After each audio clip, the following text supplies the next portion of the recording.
Salom, qadrli o'quvchilar. O'tgan darslarda biz sizlar bilan gaplar haqida gaplashgandik, ya'ni type 0 and type first haqida gaplashdik. Bugungi darsda esa biz shartli gaplar haqida gaplashamiz. Let's begin. Structure'ga keladigan bo'lsak, ifli qismida type, ya'ni secondda ifli gaplar, ikkinchi shartli ifli gaplarda quyidagicha bo'ladi. Qismi plus plus past simple'da bo'ladi va asosiy qismi would bilan yordamida fe'lning o'zi keladi. Ikkala qismi birgalikda haqiqiy bo'lmagan vaziyatlarni ifodalaydi. Let's begin. Sorry. For example, clauses shartli gapida if I won the lottery, mean clauses I would buy a big house. Birlashtiradigan bo'lsak, qaniydi o'sha agar man lotereyada yutganimda man yangi uy sotib katta yangi uy sotib olgan bo'lardim ma'nosida. Haqiqiy bo'lmagan, ushalmagan orzular ma'nosida ham keladi.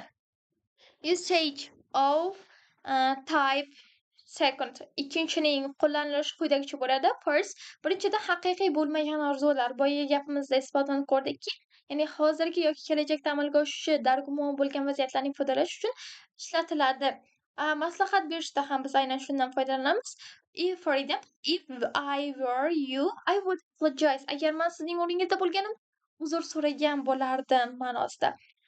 Taxminlar uchun ham real bo'lmagan sharoitlarda nima sodir bo'lishi mumkinligini tasvirlash, ya'ni tasavvur qilish uchun biz aynan type 2, ya'ni ikkinchi shartli gaplardan foydalangan holatda gaplar tuzamiz. Muhim qoidalarga to'xtaladigan bo'lsak, yana important noteslar. To be fe'li maxsus qoida hisoblanadi. Barcha shaxslar uchun I, he, she, it, they to be fe'lining were shakli ishlatiladi. Asosiy qoida. Ba'zi ishlatish grammatik jihatdan xato hisoblanadi. Shuning uchun, ya'ni aynan ikkinchi shartli gaplarda faqatgina I bo'ladimi, he bo'ladimi, she bo'ladimi, it bo'ladimi, they bo'ladimi, were dan foydalangan holatda tuzamiz. For example, she worked here. She would help us.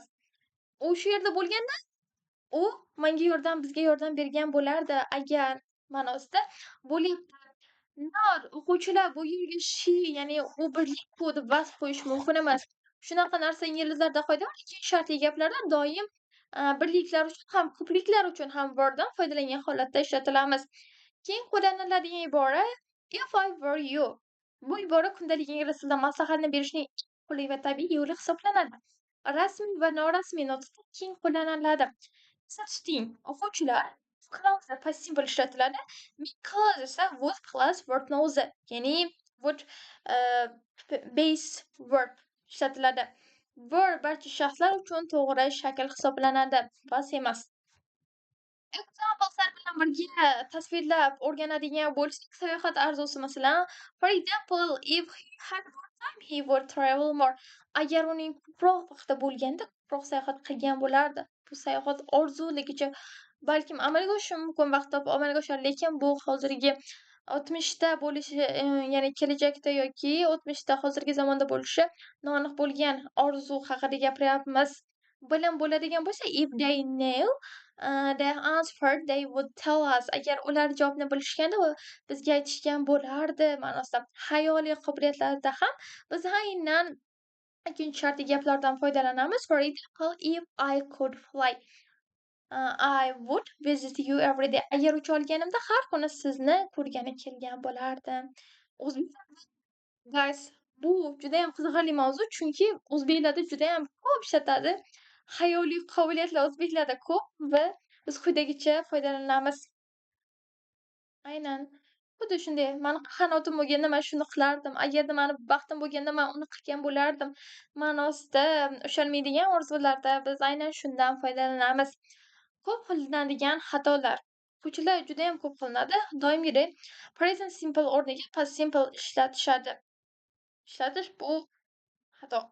For example, if I win the lottery, I would buy a house. Xato hisoblanadi o'quvchilar, uni o'rniga past simple ishlatamiz. If I won the lottery, I would buy a house. Sorry. Wouldning o'rniga will ishlatish. Will faqatgina bu type 1da, ya'ni birinchi shartli gaplarni ishlatamiz. Ikkinchi shartli gaplarda esa would dan foydalanamiz. Willning o'tgan zamoni would dan foydalangan holat emas. word was ishlatish juda katta xatolardan biri hisoblanadi. Aaa, birlik shaklda ham, ko'plik shaklda ham I, he, she, it hammasiga biz bu wordni ishlatgan holatda gap tuzamiz. For example, if I were you, I would apologize. Agar man sani o'rningda bo'lganimda san uzr so'ragan bo'lardiman ma'nosida. Orzular dunyosi. Agar bo'lganimda edi shunaqa, man masalan, agar man prezident bo'lganimda, amm, Jizzaxda yo'llarini o'zgartirgan bo'lardim, masalan, shunaqa iboralarda biz xayolimizda chegsiz imkoniyatlar dunyosiga olib kiradi va ikkinchi shartli gaplar yordamida biz real hayotda mavjud bo'lmagan vaziyatlarni, boylik, sayohat, mahsus qobiliyatlarni til orqali tasavvur qila olamiz. Bu bizga imkoniyat. Eng zo'r, masalan, agar man boy bo'lganimda mana shu mashinani sotib olgan bo'lardim ma'nosida. Aynan type, second ya'ni ikkinchi shartli gaplardan foydalanib gaplar tuzamiz. Ingliz bahslaydigan bo'lsaylik, o'tayotgan zamon was plus fe'l.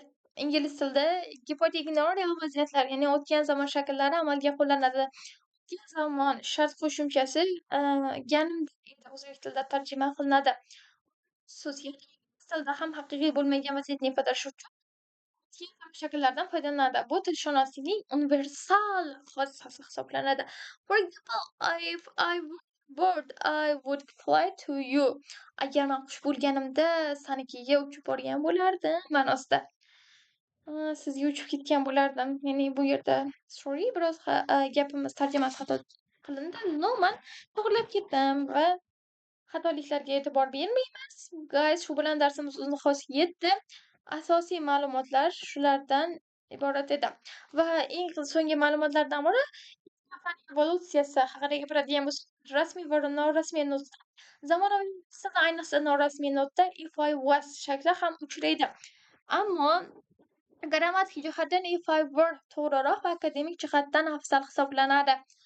Va o'quvchilar, imtihonda boshqa rasmiy yozishmalarda doim worddan foydalaning. Norasmiyda faqat speakingda I was qilishi mumkin, lekin ko'proq worddan foydalanib o'rganingiz yaxshi. Va yana tuzilishini bir takrorlab ketamiz. Shu bilan darsni tugallaymiz.